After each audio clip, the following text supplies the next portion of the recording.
أما بعد فقال الله سبحانه وتعالى في كتاب الحكيم بسم الله الرحمن الرحيم تبارك الذي بيده الملك وهو على كل شيء قدير الذي خلق الموت والحياة ليبلوكم أيكم أحسن عملا.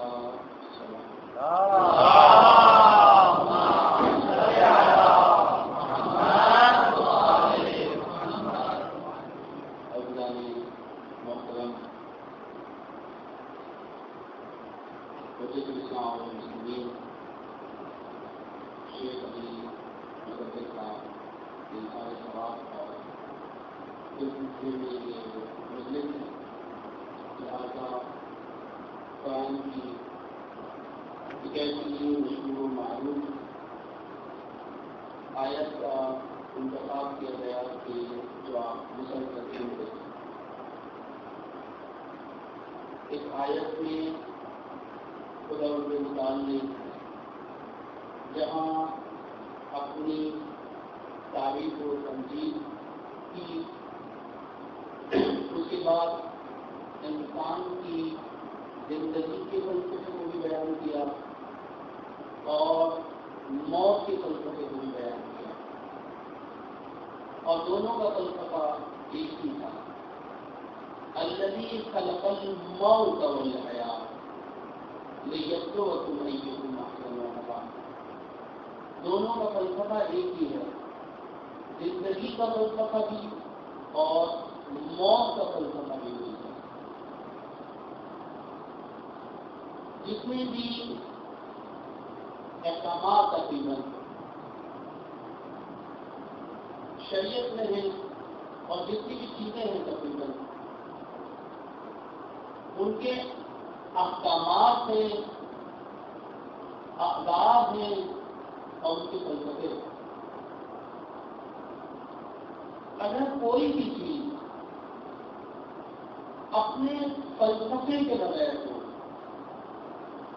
تو وہ بیکار ہے, پھر اس کا کوئی مقصد نہیں, پھر اس کا کوئی فائدہ نہیں. کسی بھی چیز کو جو وجود عطا کیا گیا در حقیقت خداوند متعال اس چیز کے وجود سے وہ فلسفہ حاصل کرنا چاہتا تھا, وہ حکمت حاصل کرنا چاہتا تھا. اس کے لیے اس نے راہوں کا انتخاب کیا.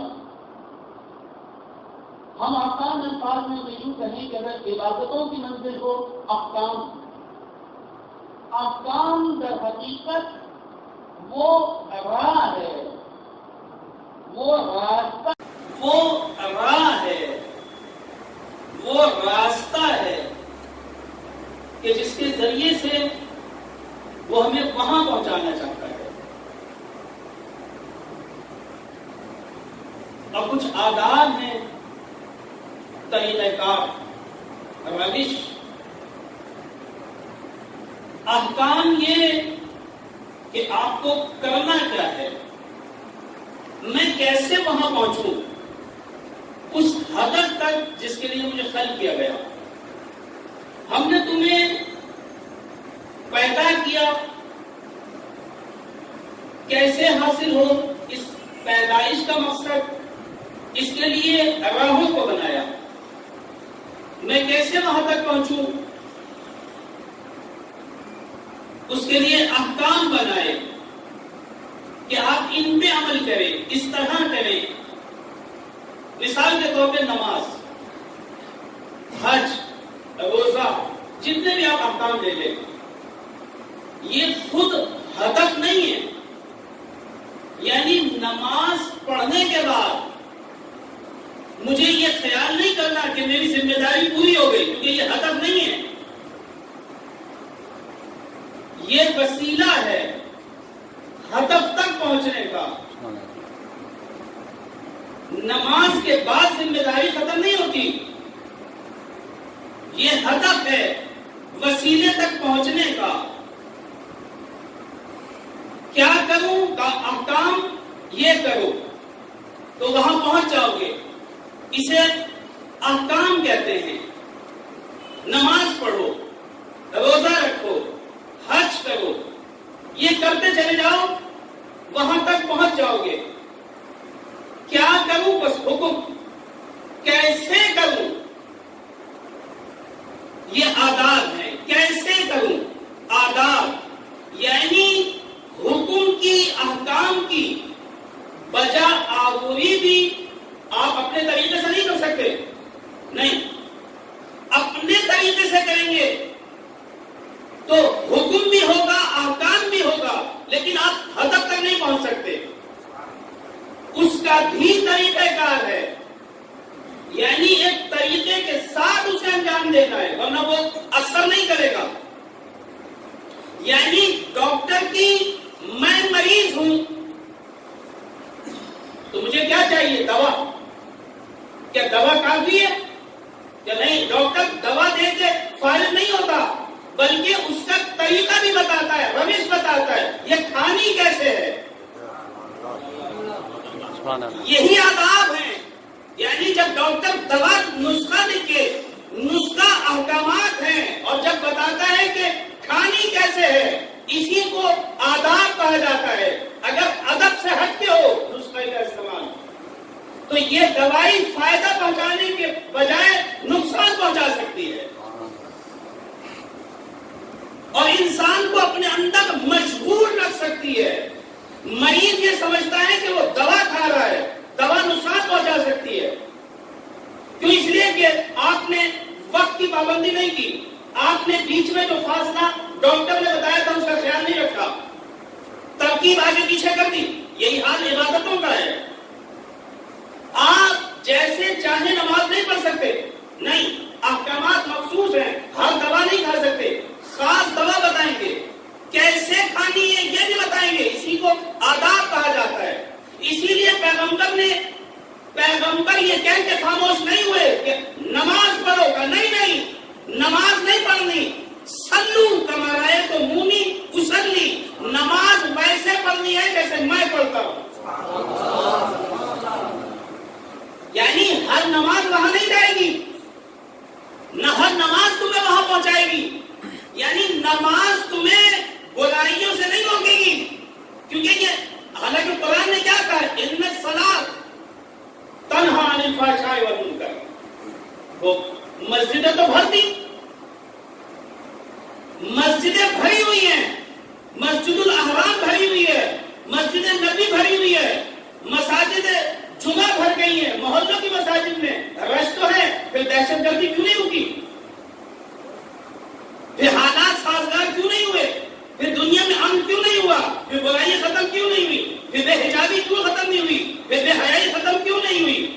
قرآن تو کہتا ہے ان الصلاۃ کا ایک ہی بات سنی ہے، ان الصلاۃ تنہی عن الفحشاء والمنکر، لیکن پیغمبر مفسر قرآن ہے، یہ بھی تو سنو کیا رہے ہیں، صلو کما رأیتمونی اصلی، جب نماز میری طرح پڑھو گے تو پھر یہ وہ نماز ہوگی کہ اکیلے بھی ہوگے تو مکے میں امن قائم ہو جائے گا۔ یہ نماز خدا تک پہنچتی ہے جو میری طرح پڑھی جائے، جو ان آداب کے ساتھ پڑھی جائے، جو ان احکام کے ساتھ پڑھی جائے، ورنہ کوئی فائدہ۔ مہیلا آپ دیکھیں، مولا فرماتے ہیں کہ اور یہ وہ چیز ہے جس سے انسان نے غفلت کی، ہمیشہ ایسا ہی ہوا۔ انسان نے اگر ہدف پہ نظر رکھی تو آداب کو بھول گیا، آداب پہ نظر رکھی تو ہدف کو بھول گیا، اور انسان چیزوں میں مشغول رہا بس، لیکن وہ اپنے ہدف سے غافل تھا۔ اور جب چیز اپنے آداب سے غافل ہو جائے تو پھر وہ اپنے اثر چھوڑ دیتی ہے، پھر اثر نہیں کرتی۔ ہم نے عرض کیا بالکل دوا کی طرح، میں دوا کھاتا بھی رہوں لیکن اگر ٹائم پہ نہ ہو تو یہ دوا اثر نہیں کرتی، نقصان دے سکتی ہے۔ اسی طرح معاشرے میں وہ تمام کام ہوتے رہے کہ جن کے لیے گارنٹی دی گئی، جن کے لیے کہا یہ گیا کہ یہ سب کچھ ہے، یہ کامل دین ہے، یہ سب کچھ ہے، یہ کہاں پہ پہنچا دے گا؟ یہ انسان کی سعادت کا ضامن ہے، تو پھر ضامن کیوں نہ ہوا؟ پھر انسان وہاں کیوں نہیں پہنچا؟ پھر انسان ارتقائی منازل پہ کیوں نہیں پہنچا؟ پھر مسلمان پس دکھائی کیوں دیے؟ پھر یہ حج نے لوگوں کو کمال پہ کیوں نہیں پہنچایا؟ امام نے بہت خوبصورت بات کی. آپ نے فرمایا کہ تمہیں معلوم ہے کہ تمہیں حج پہ کیوں بلایا گیا تھا؟ عرفات میں سلانے نہیں بلایا تھا. تمہاری ساری فکر عرفات میں سونے پہ ہے، کنکریوں پہ ہے، طواف پہ ہے. یہ سب احکام اور ارکان مناسک حج ہیں، یہ آداب حج ہیں یہ. لیکن اس کا فلسفہ یہ نہیں ہے. اس کے ذریعے سے تمہیں کہیں لے جانا ہے، اور وہ کیا ہے؟ کہاں لے جانا چاہتے ہیں؟ قیام للناس. حج کے ذریعے سے مسلمانوں کو ایک کرنا چاہتے تھے تاکہ مسلمان تمام ایک پلیٹ فارم پہ آ جائیں. یعنی تمہیں عرفات میں سونے نہیں بلایا تھا، وہاں توجہ نہیں دی. اس کا مطلب یہ ہے عرفات میں سونے کے بعد، مشعر سے گزرنے کے بعد، کنکریاں مارنے کے بعد یہ نہ سمجھو کہ حج کا فلسفہ ادا ہو گیا. نہیں، حج کا فلسفہ جب ادا ہوگا جب مسلمان ایک ہو جائیں گے. تمہاری بات ایک ہو، تمہارا کردار ایک ہو، تمہاری فکر ایک ہو، تمہاری رائے ایک ہو، تمہارا مکتب ایک ہو، تمہارا ہدف ایک ہونا چاہیے. اب اگر یہ چیز پیدا نہ کر سکی، پھر ایک نہیں، قیامت تک بھی حج ہوتے رہیں گے. تو حج ابراہیمی تو کرو گے، روح ابراہیمی پیدا نہیں کر سکتے، کیونکہ آداب حج کے خلاف ہے. یہ ہدف پہ نظر رکھنے سے ہوتی ہے، یہ آداب کا خیال رکھنے سے پیدا ہوتی ہے. یہ کیسے پیدا ہوتی ہے؟ اس طرح حج کرو جیسے میں نے حج کیا ہے. آپ نے دیکھ لیا جب نماز رسول کی طرح پڑھی گئی، اور جس نے اس نماز کو دیکھ لیا، جس نے نماز رسول کی طرح پڑھی گئی، تو پھر پیر سے تیر نکال لیا. کسی کو خبر نہیں ہوئی. کیوں؟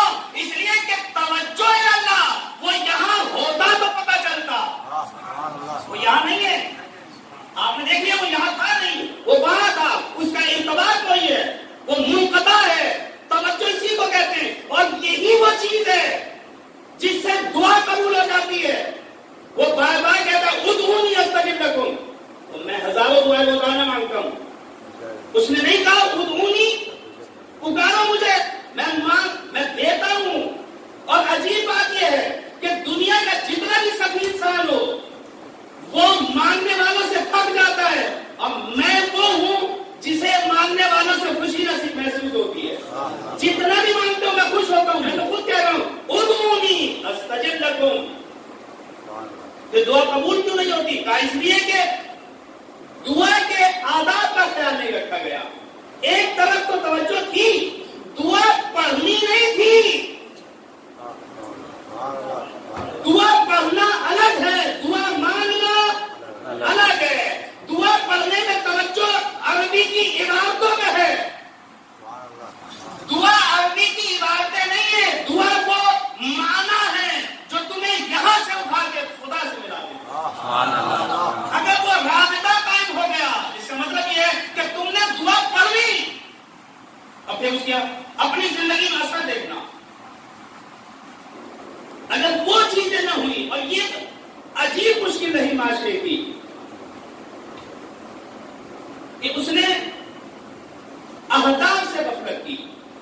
نمازیں پڑھی مگر پڑھنے کے بعد یہ سوچا نہیں کہ یہ پڑھی کیوں تھی. آپ ڈاکٹر تبدیل نہیں کرتے تھے. مثال کے طور پہ میرے سر میں درد ہو، اگر آپ ایک ڈاکٹر کا بتائیں کہ اس کے پاس چلے جائیں، وہ مجھے دوا لکھ کے دے، میں اس کے مطابق استعمال کروں، لیکن درد نہ جائے تو آپ پھر دوبارہ اسی کے پاس جائیں گے. اچھا 2 دفعہ چلے گئے، 3 دفعہ چلے گئے، 4 دفعہ چلے گئے، لیکن درد صحیح نہیں ہوتا تو پھر اسی کے پاس جائیں گے. آپ سوچتے کیوں نہیں ہیں کہیں مشکل تو نہیں ہے؟ ڈاکٹر میں تو مشکل نہیں ہے، دوا میں تو مشکل نہیں ہے، آپ کے کھانے میں تو مشکل نہیں ہے. آپ سوچنے پہ مجبور ہو جاتے ہیں اور کسی کو بھی مشورہ نہیں دیتے کہ اس ڈاکٹر کے پاس جائیں جس کی دوا آپ کو نہ لگتی ہو. آپ کے اوپر اس کے اثر دکھائی دینے چاہیے.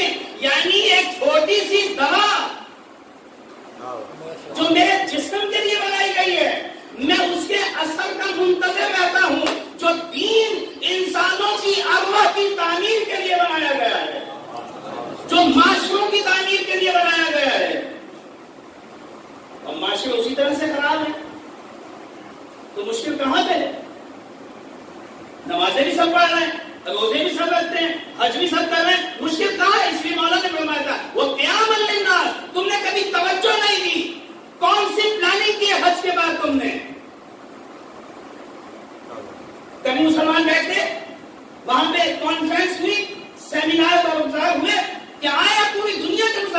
بیٹھے ہوئے ہیں تاکہ ہمارا مسئلہ کشمیر بھی حل ہو جاتا، فلسطین کا مسئلہ حل ہو جاتا، کون سا مسئلہ باقی رہ جاتا، لیکن کیونکہ جس لیے بلایا تھا توجہ اس پہ نہ تھی،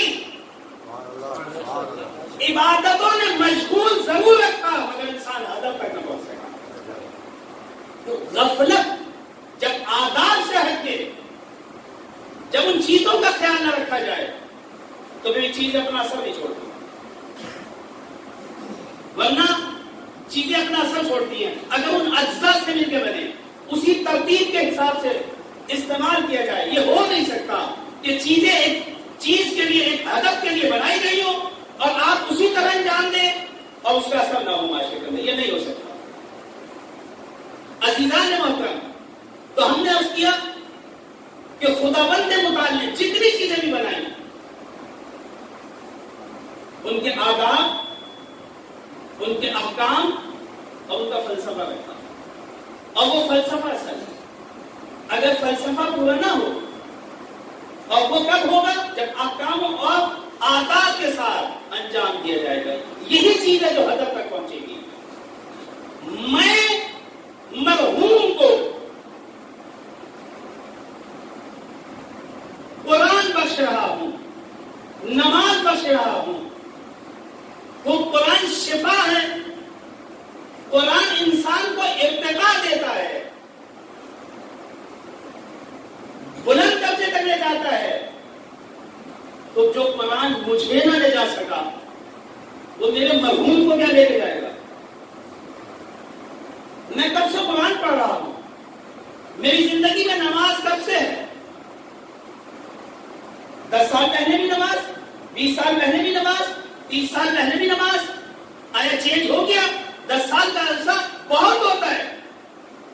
میں ابھی چلنا شروع کروں تو آدھے گھنٹے میں کہیں کا کہیں پہنچ جاؤں گا، یعنی اس سفر میں کہیں کا کہیں پہنچ جاؤں، اور جس سفر کو 10 سال سے طے کر رہا ہوں،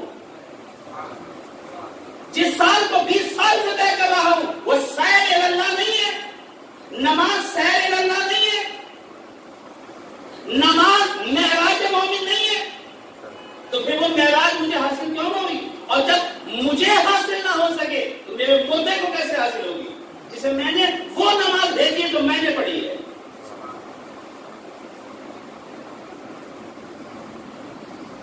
عزیزان محترم، کیوں؟ اس لیے کہ توجہ ہم سے چاہا بھی نہیں ہے خدا نے، اس لیے آپ دیکھیے کیا کہا، الذی خلق الموت والحیات لیبلوکم ایکم احسن عملا، تم سے عمل نہیں چاہا ہم نے۔ 30 قرآن پڑھنے کی ضرورت نہیں ہے، 100 آدمیوں کو کھانا کھلانے کی ضرورت نہیں ہے، 2000 کو کھانا کھلانے کی ضرورت نہیں ہے، تو مردے کے لیے 2000 آدمیوں کو بلا کے کھانا کھلاؤ، نہیں۔ توجہ اس پہ نہیں ہونی چاہیے کہ کتنے اثرات، یعنی کمیت پہ توجہ نہ ہو، توجہ کیفیت پہ ہو۔ اگر کیفیت پہ توجہ ہو تو پھر ایک آیت بھی کافی ہے، اور اگر توجہ آپ کی، توجہ کریں، اگر کھانے میں نہیں ہے، مقدار پہ نہیں ہے، کیفیت پہ ہے، نیت پہ ہے، تو اگر 3 خشک روٹیاں بھی ہو تو کافی ہے۔ آپ نے دیکھ لیا قرآن نے کیا کہا، زیادہ کی ضرورت نہیں ہے۔ پیغمبر کا جملہ عجیب ہے، پیغمبر نے یہ نہیں کہا کہ ضربات علی، آپ سب طالب علم ہیں، علماء کا مجمع ہے، پیغمبر نے ضربات کی بات نہیں کی، کہا ضربۃ علی یوم الخندق افضل من عبادت السبعین۔ میں ضربات کی بات نہیں کر رہا، اس لیے کہ ضربتیں نہیں چاہیے، اگر خلوص سے ہو تو ایک بھی کام۔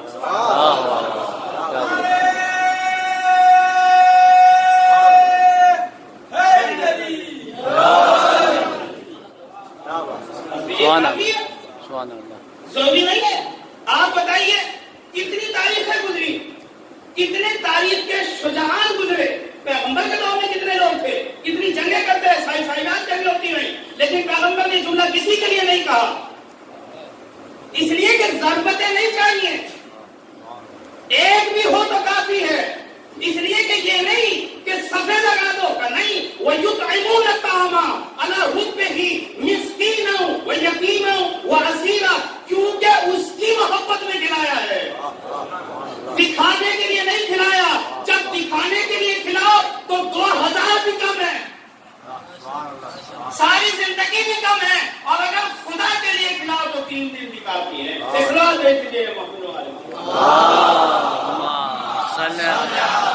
محمد والے محمد کہ خدا نے ایسے کھانوں کو قبول نہیں کیا. اور آپ نے دیکھ لیا خدا نے قصیدے پڑھے، حتیٰ کہ جنت کو بھی کہہ لیا یہ کافی نہیں ہے. وَإِنَّهُ كَانَ جَزَاءً وَكَانَ سَعْيُكُمْ مَشْكُورًا. عجیب بات ہے، یعنی روٹیاں دینے کے بعد بھی خدا نے کہا ہے کہ یہ جنت لے لو. انہو کانا جزاء وکانا سعیکم مشکورا. اہل بیت اطہار یہ عمل کو اتنا بلند کیا ہے کہ اگر میں جنت بھی دے دوں تو سنو جنت کے بعد بھی ہم تمہارے شکر گزار ہو گئے. عمل کی بلندی اتنی ہے. یہ چاہیے تھا، وہ احسن عمل چاہیے تھا. اور جب عمل احسن بن جائے، تمہاری زندگی کو بھی ہم نے، تمہاری موت کو بھی ہم نے احسن عمل کے لیے پیدا کیا تھا. اگر زندگی میں احسن عمل ہے تو تمہارا جینا بھی با کمال ہے، تمہارا مرنا بھی با کمال ہے. اور اگر احسن عمل نہیں ہے تو جینا بھی بیکار ہے اور مرنا بھی بیکار ہے. اسی لیے آپ نے دیکھ لیا کچھ لوگ جیتے تھے، ہاتھوں میں تلواریں تھی، مولا کائنات فرما رہے تھے وہ میت الاحیاء، یہ چلتی پھرتی لاشیں. کیوں؟ اس لیے کہ ان کی زندگی میں کوئی ہدف نہیں ہے. لیکن جو بات ہدف زندگی گزارنے کا قرآن کا خبر تھا، ولا تحسبن الذین قتلوا فی سبیل اللہ امواتا بل احیاء عند ربہم یرزقون. تم بھوکے رہو تو رہو، وہ ہماری بارگاہ سے. سبحان اللہ سبحان اللہ.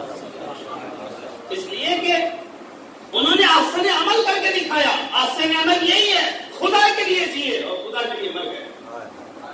زندگی کو ایسے بناؤ پھر تمہاری زندگی کامیاب ہے، پھر ہم تمہیں مرنے نہیں دیں گے. یہ جی کے بھی مرے رہیں گے، تم مر کے بھی جیے رہو گے. احسن عمل چاہیے. وَإِلَيْهِ يَصْعَدُ كَلِمُ الطَّيِّبِ.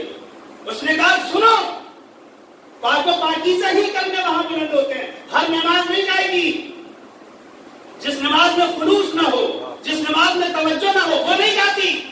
پھر چاہے ساری زندگی تسبیح پڑھو، پھر چاہے ساری زندگی نمازیں پڑھو، نہیں. پھر مانگو گے بھی تو نہیں ملے گا، پھر دعائیں بھی کرو گے تو نہیں ملے گا، کیونکہ ایسی زبان سے نکلے ہیں جو پاکیزہ نہیں ہے. اور جب یہی کلمات پاکیزہ زبان سے نکلے، مانگا نہیں تھا، صرف کہا تھا بچوں تمہارے کپڑے. آپ نے دیکھ لیا، مانگا تو نہیں ہے، دعا تو نہیں کی. دعا کی تھی سیدہ نے، دعا نہیں کی تھی. مانگا نہیں تھا، صرف الفاظ ادا ہوئے تھے. بچوں تمہارے کپڑے درزی کے پاس ہیں. تو قرآن نے یہی تو کہا تھا کلمہ طیب بھی تو بلند ہوتا ہے. زبان سے نکلا، جبرائیل نے سنا، اور میں کچھ سب ہوا. جبرائیل حاضر. سبحان اللہ سبحان اللہ. یہ کہتے ہوئے نازل ہوا نا حیات الحسنین. یہ رکا نہیں رک نہیں سکتا. قرآن کا وعدہ ہے وَإِنَّمَا يُرِيدُ اللَّهُ لِيُذْهِبَ. جو طاہر لوگ ہوتے ہیں ان کی زبان سے نکلے کلمہ طیب ہے. اور پھر فرمایا وَعَمَلُ الصَّالِحِ يَرْفَعُ. دیکھ لیا عمل صالح وہاں پہنچے گا، ہر عمل نہیں. پھر ضرورت نہیں ہے تمہیں مانگنے کی. یہاں مریم کو بھوک لگی، سبحان اللہ سبحان اللہ. ضرورت نہیں ہے یہ تو میں کہوں کہ پروردگار مجھے کھانا دے دے، نہیں. جنت منتظر ہے. یہاں مریم کو بھوک لگے، وہاں فرشتے کھانا لے کے حاضر ہو. کیوں؟ مریم کی زندگی پاکیزہ، جن کے کردار پاکیزہ ہوں، جن کے عمل پاکیزہ ہوں، وہ یسر وہ پہنچ جاتے ہیں. پھر خدا انتظار نہیں کرتا تمہارے مانگنے کا. کیوں؟ اس لیے کہ جو مانگ کے دیا جائے اس میں مزہ نہیں آتا. قرآن نے کہا یہی ہے اہل بیت وہ ہے جن کے مانگنے کی ضرورت نہیں ہے. وَمَا يَشَاءُونَ وَمَا تَشَاءُونَ إِلَّا أَن يَشَاءَ اللَّهُ. اہل بیت تھا تم کچھ چاہتے ہی نہیں ہو، وہی چاہتے ہو جو خدا چاہتا ہے. پھر مشیت پہ بات چلتی ہے، پھر محبت پہ بات چلتی ہے، پھر بات اشاروں پہ چلتی ہے. بات نہیں کہا آپ یہاں سے اپنے آپ کو منقطع کریں، وہاں وصل کریں، پھر رابطہ ہو جاتا ہے. پھر مانگنے کی ضرورت نہیں ہے. جب عمل احسن میں ڈھل جاتا ہے، اور یہی وہ چیز ہے جس کے لیے انسان کو پیدا کیا ہے، اس پہ کام کرنے کی ضرورت ہے. یعنی نماز پڑھنے کے بعد ذمہ داری ختم نہیں ہے. ہم نے نماز تم سے مانگی ہے، مگر احسن نماز جو ہر نماز تمہیں خدا سے قریب کرے، ہر نماز تمہیں خدا سے قریب کرے، ہر نماز خدا سے قریب کرے. اگر ہر نماز خدا سے قریب کرے گی تو اس کا مطلب یہ ہے کہ تم نے زندگی کو مقصد پورا کر دیا. ایک سوال ہے، اللهم صل على محمد وآل محمد وعجل فرج. اگر یہ کام کیا تو خدا قبول کر لے. ہم سلام پیش کرتے ہیں ایسے تمام افراد کو جنہوں نے اپنی زندگی میں آسن عمل انجام دیا. اس مدرسے کے مدیر اور ان کی زوجہ انہی افراد کی ساتھ، یہ ان کی زوجہ کی ساری ساتھ. عزیزان محترم، دنیا میں بہت سارے لوگ ایسے ہیں جو اپنی زندگی میں احسن عمل انجام دیں. اگر عمل احسن ہو پھر مدرسے بنانے کی ضرورت نہیں، ایک بھی ہو تو کافی ہے، ایک مدرسہ بھی ہو تو کافی ہے. عمل احسن ہونا چاہیے. اگر احسن ہے تو پھر کافی ہے. پھر ضروری نہیں ہے کہ اس میں 2000 اسٹوڈنٹ ہوں، اگر 20 بھی ہو تو کافی ہے. پھر اس میں پریشان ہونے کی ضرورت نہیں ہے کہ یہاں 20 کیوں ہے اور 2000 کیوں ہے. عمل احسن ہونا چاہیے کیونکہ تمہاری خلقت کا مقصد احسن عمل ہے. اگر یہ ہے تو پھر کامیاب ہے انسان. اور ہم نے عرض کیا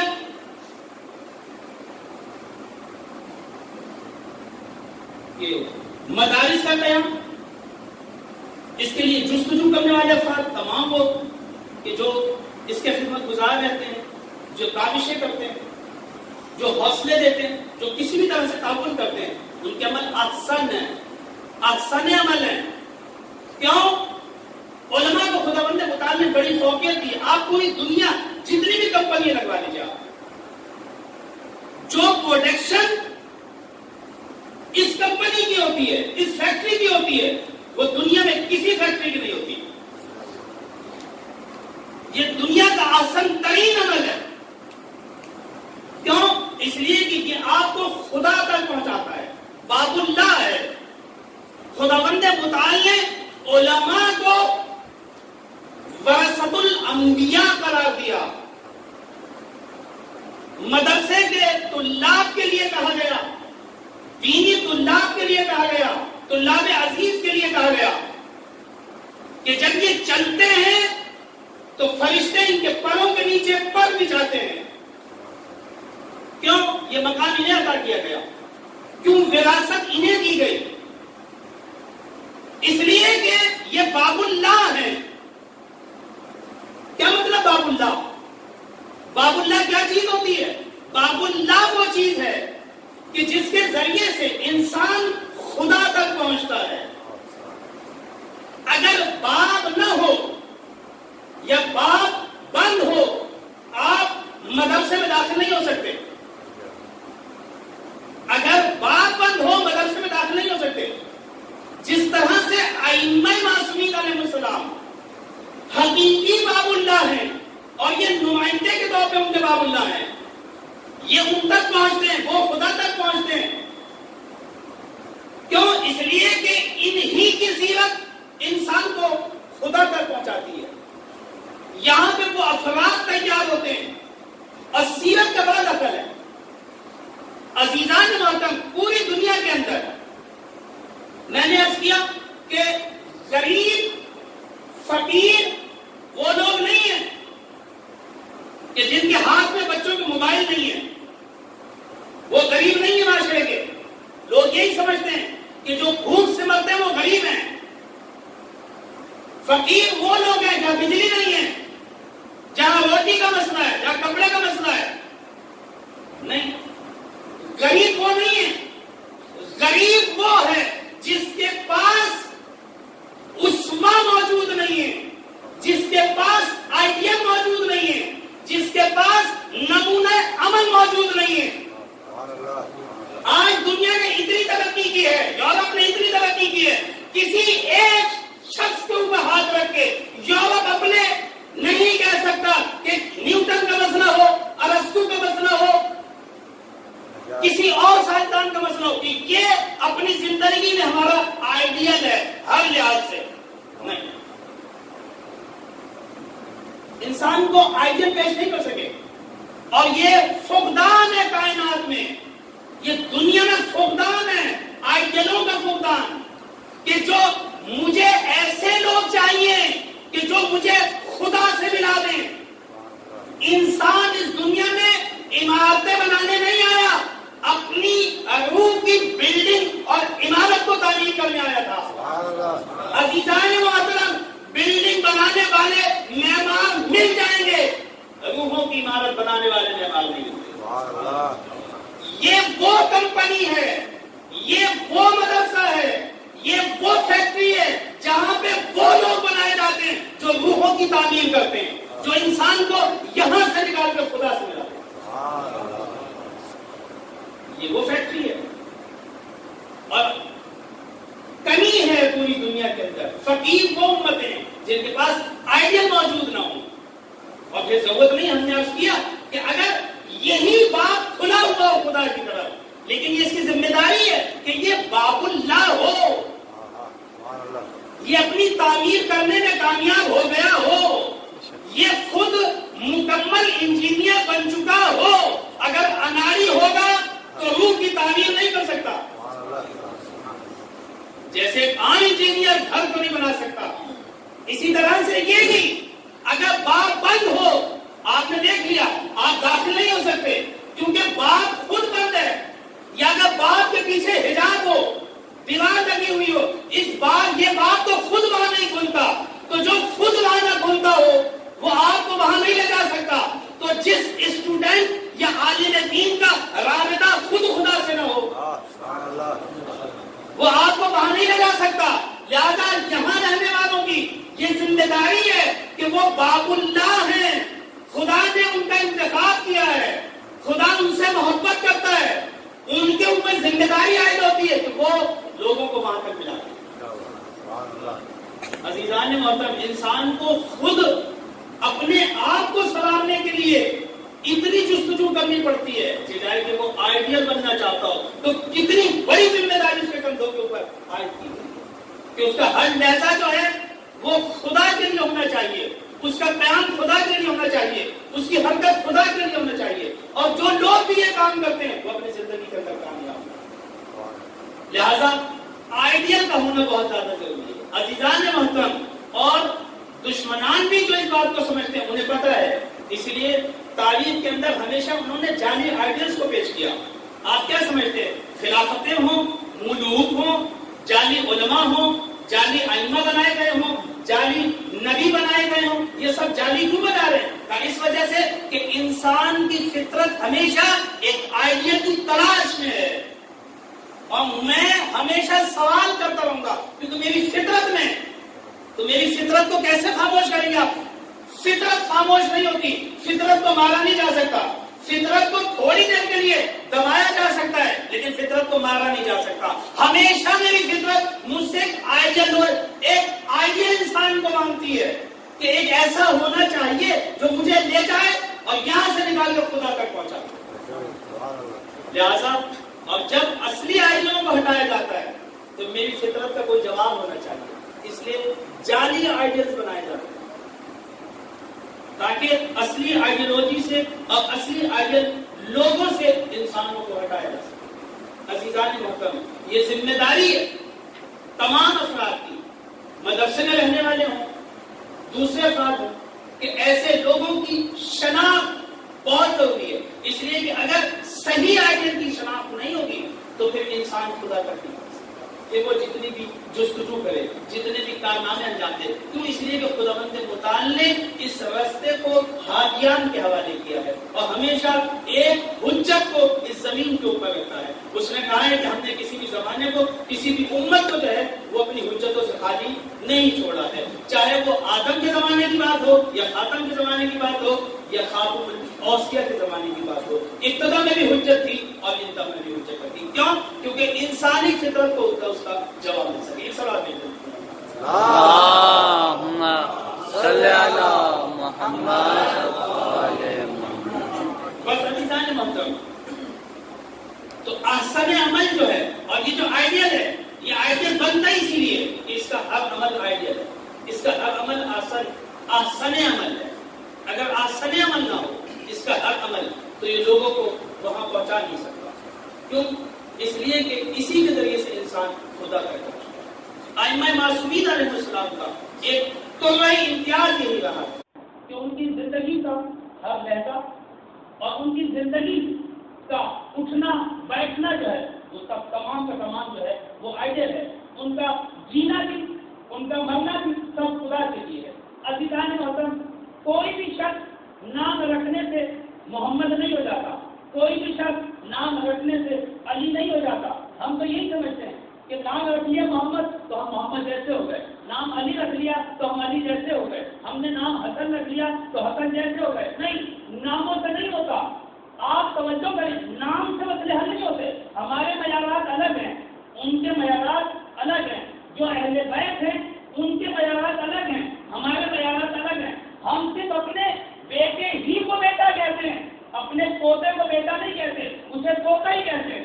نوازے کو نوازا ہی کہتے ہیں، پڑ پوتوں کو بیٹا نہیں کہتا کوئی، پانچویں پچھوانے کو کوئی بیٹا نہیں کہتا، اسے پوتا ہی کہتے ہیں، ہم دادا ہی کہتے ہیں۔ لیکن عجیب بات یہ ہے کہ پیغمبر نے انہیں اپنا بیٹا کہا ہے۔ آپ توجہ کریں، یہ بیٹے ہیں پیغمبر کے، قرآن نے انہیں بیٹا کہا ہے۔ یہ اہل بیت پیغمبر ہیں، یہ اہل بیت پیغمبر ہیں، کیونکہ ہم یہ سمجھتے ہیں کہ اہل بیت وہ ہیں جو پیغمبر کے گھر میں رہتے ہیں۔ اس لیے پھر یہ بحث شروع کر دیتے ہیں بیوی اہل بیت میں ہوتی یا نہیں ہوتی؟ یہ ہمارے اہل بیت میں ہوتی ہے، کیونکہ ہم دنیاوی لوگ ہیں، تو جو دنیاوی لوگ ہوتے ہیں وہ دنیاوی نگاہ سے دیکھتے ہیں، لیکن جو اہل بیت ہیں وہ دنیاوی نگاہ سے نہیں دیکھتے۔ ان کی نگاہ میں اہل بیت وہ ہے جس کی فکر محمد سے ملتی ہو، جس کا کردار محمد سے ملتا ہو، جس کا مطلب محمد کا مطلب ہو، جو محمد کا جانشین ہو، پھر چاہے وہ بیٹا ہو، پوتا ہو، نواسا ہو، پڑ پوتا ہو، چوتھی پوچھ میں ہو، 10ویں پوچھ میں ہو، سب سے سب جو ہے وہ اہل بیت ہو جاتے ہیں۔ اور اگر ان کی فکر نہ ملتی ہو تو پھر بیٹا بھی ہو تو بیٹی سے اتار دیا جائے۔ یعنی کوئی جعلیات ہے کہ آپ کو میں کہوں آپ میرے بیٹے نہیں ہیں تو پھر بیٹے نہیں ہوں گے؟ جعلیات میرے بیٹے ہیں، لیکن قرآن نے کہا کہ نہیں، نوح یہ آپ کا بیٹا نہیں ہے، یہ اہل سے نہیں آتی۔ کیوں؟ اس لیے کہ اہل بیت کا معیار یہ نہیں ہے، اہل بیت کا معیار کردار ہے، فکر ہے، جو محمد کی فکر کے ساتھ نہ ہو، وہ جو محمد میں نہیں ہو تو نکال دیا جائے گا۔ اور اگر محمد کی فکر رکھتا ہو، محمد کا کردار رکھتا ہو، محمد کا مقصد رکھتا ہو، تو پھر چاہے اس کا نام محمد ہو یا نہ ہو، پھر نام چاہے علی ہو، پھر نام چاہے حسن ہو، پھر نام چاہے حسین ہو، پھر نام چاہے باقر ہو، پھر نام چاہے جعفر ہو، پیغمبر فرماتے ہیں افضلنا محمد اور صدر محمد آخرنا محمد کلنا۔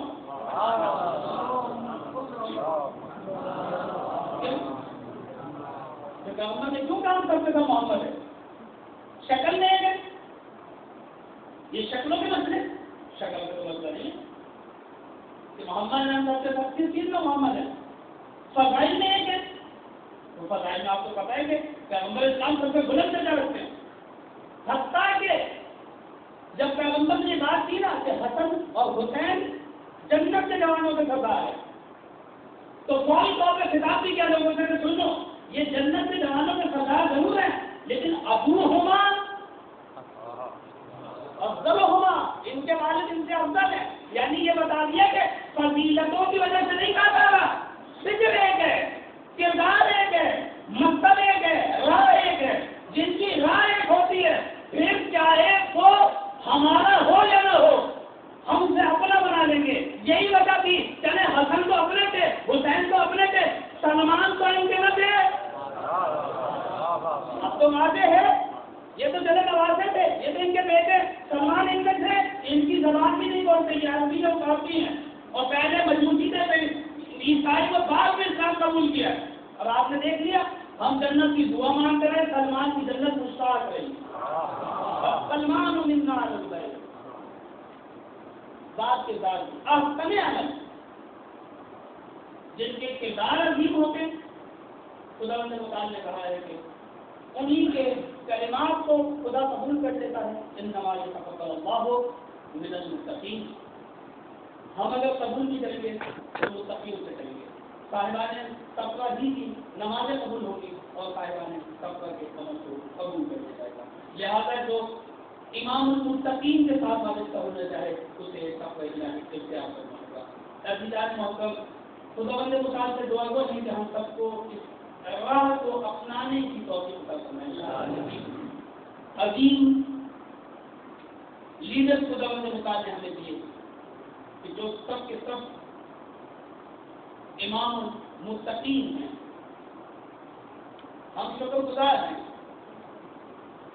کہ جنہوں نے جینا بھی اور مرنا بھی ہمیں اسلام کے لیے سکھایا کہ جہاں اگر سب چھوڑ کے چلے بھی گئے لیکن انہوں نے دین کو نہیں چھوڑا.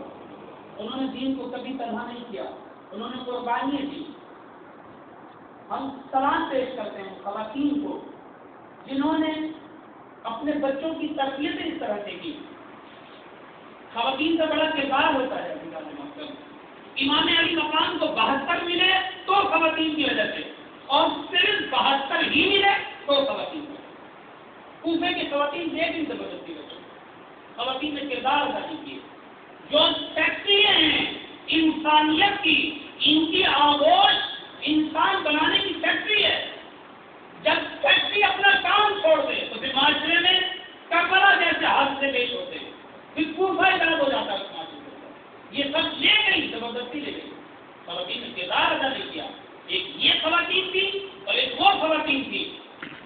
اور جن خواتین نے یہی والے کردار ادا کیے جو کربلا کی ماؤں نے کردار ادا کیے، جہاں پہ ہر خاتون اپنے بچوں کو سمجھا رہی تھی، جو دین کے لیے جنہوں نے اپنے بچوں کو پیش کیا کہ امام علی مقام کے بچے شہید نہیں ہونے چاہیے، ہمارے بچے پہلے شہید ہونے چاہیے. انہوں نے اپنی قربانیاں پیش کی. عزیزان محترم، جن خواتین نے یہی کردار اپنائے انہوں نے کربلا برپا کر کے دکھایا. میں عرض کروں، آیت اللہ خمینی کا وہ واقعہ مشہور ہے کہ خاتون ان کے پاس آ کے کہتی ہے میں آپ سے شرمندہ ہوں. کہا کیوں؟ کہا اس وجہ سے کہ خدا نے مجھے 7 بیٹے دیے تھے، میں نے 7 آپ کے قدموں پہ نشاور کر دی. کاش مجھے خدا 70 بیٹے تھے. کربلا سے درد لیا خواتین نے، جس کی وجہ ام لالا کے اوپر ہے. یہ اگر کربلا میں ہوتی تو کیا کرتی؟ یہ خاتون غیر معصوم کے سامنے ہے. آج کے دور کی بات ہے، اگر یہ کربلا میں ہوتی تو کیا کرتی؟ کیا ماں کا پتہ کر دیتی؟ جس کے سامنے کربلا ہوتی ہے عزیزان محترم، وہ اسی طرح سے قربانی ہر زمانے میں دیتے ہیں. اور آپ نے دیکھ لیا کہ کربلا کی خواتین کس طرح سے تھی. جن کے بچے چھوٹے تھے وہ جھولے تھے تب لگا کے گریا کر رہی تھی. اور جب کسی نے تمنائیں ہیں یہ ماؤں کی کہ ان کے بچے ایمان کی راہ کے اندر مارے جائیں، ایمان کی راہ میں شہید ہوں، اور جب امام علی مقام آ کے پوچھتے ہیں بابا یہ گریا کیسا ہے، تو آپ فرماتی ہیں کہ یا رسول اللہ، آقا میں سوچ ہی رہی ہوں کہ جب تک تمام مائیں اپنی بچوں کی قربانیاں پیش کریں گی، میرا بچہ اتنا چھوٹا ہے کہ میرا بچہ جہاز میں جا کے تلوار نہیں چلا سکتا، تو آپ نے انہیں رباط کو سہارا دیا تھا. رباط بننا تو میں اصغر کو خود لے کے جاؤں گا. عزیزان محترم، آپ دیکھ لیا ام لالا کی مثال آپ کے سامنے ہے. اور یہ کہنے کے بعد آپ نے دیکھ لیا وہ مناظر روایتوں کے الفاظ مختلف ہیں کہ جب کسی خاتون نے کہا جناب علی اکبر کا سر دیکھا تو یہی کہا کہ کاش اس جوان کے مرنے سے پہلے اس کی ماں مر گئی. اتنا خوبصورت ایسے عظیم شخصیت نوجوانوں کو پیش کیا. ایسا عظیم بیٹا جس کے جنازے پہ امام کھڑے نہ ہو سکے. تاریخ نے لکھا کہ امام بیٹھ گئے اور بیٹھنے کے بعد آپ کے سب کو اپنے دانوں پہ رکھا. امام علی اکبر کی شہادت پہ گریا کیا. عزیزان محترم، میں اس ماں کی طرف آؤں کہ جو اپنے بچوں کو حسین کے قربان کرنے کے لیے لائی تھی، جو اپنے بچوں کو دین کے قربان کرنے کے لیے لائی تھی، جو یہ سمجھا رہی تھی اے محمد ارے اکبر شہید نہ ہونے پائے مگر تمہاری قربانی سب سے پہلے ہونی چاہیے. عزیزان محترم، ارے تاریخ یہ لکھتی ہے، علماء یہ عرض کرتے ہیں ارے محمد ارے شہید ہو گئے مگر زینب نے اپنے بھائی کی وجہ سے ارے لاشوں پہ گریا نہ کیا. ارے لاشیں آئی سب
اللہ